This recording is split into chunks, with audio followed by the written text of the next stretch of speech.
That just gives an idea of the cost for the banking system. So in the case of Greece, it's basically German and French banks. None others were exposed, and the cost would be something like 50 billion euros in the case of the 50% write-off of the debt of the Greece, which eventually happened, but after some time. So this is using today's balance sheet? Yes.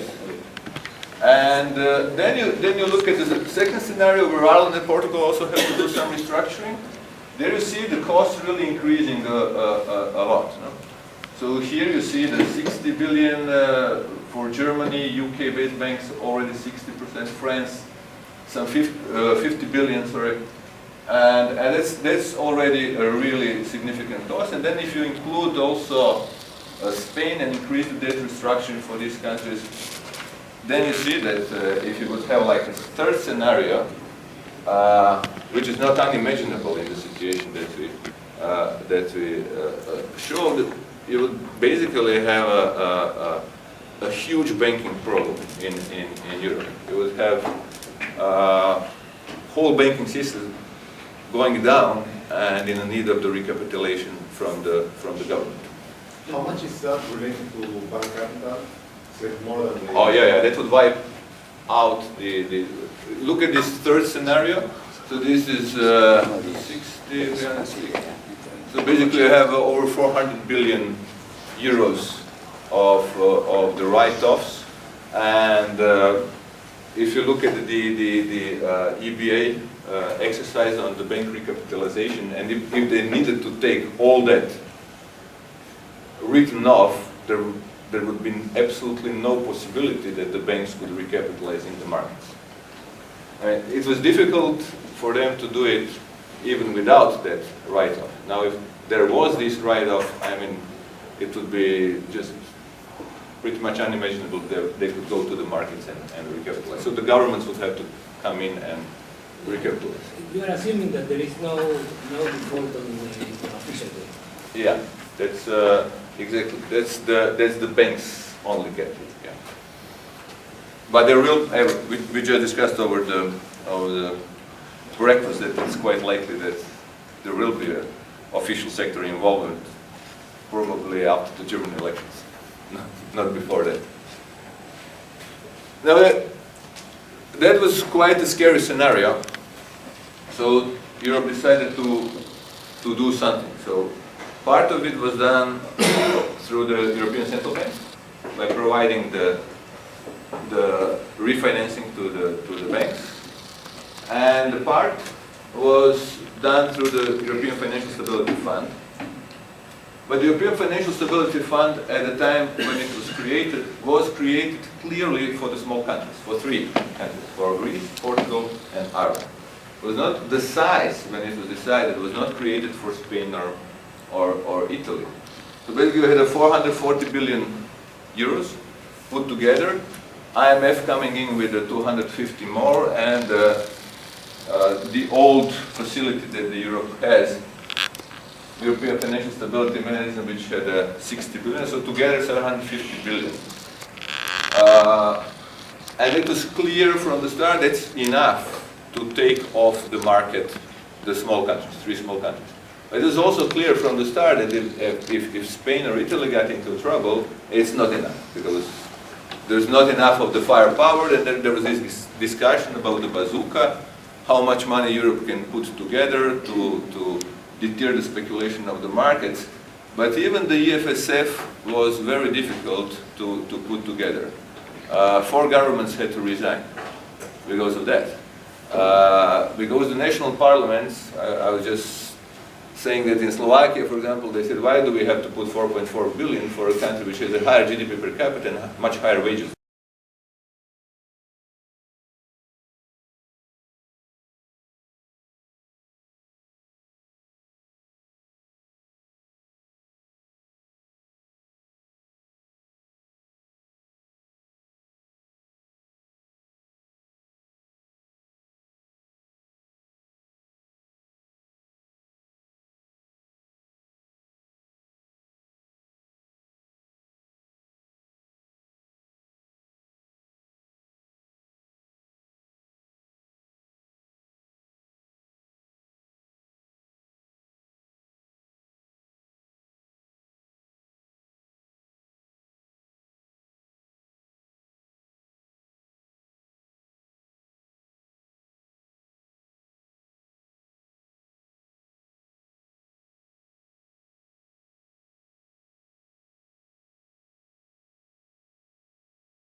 with Joe Ackerman, the head of the Deutsche Bank, and asked him, okay, you were financing all these things. Didn't you have anyone in the analytics department to look at the sustainability of the growth through the, through the simple national accounting, whether this can go on? And he flatly said, well, Boris, this is not how we work. We look until the end of the year. We don't look into the 10-year sustainability of the growth of Greece or Portugal. So very frank answer, I must say. On the other hand, of course, the inflation rates remained very different. So the cumulative growth of the inflation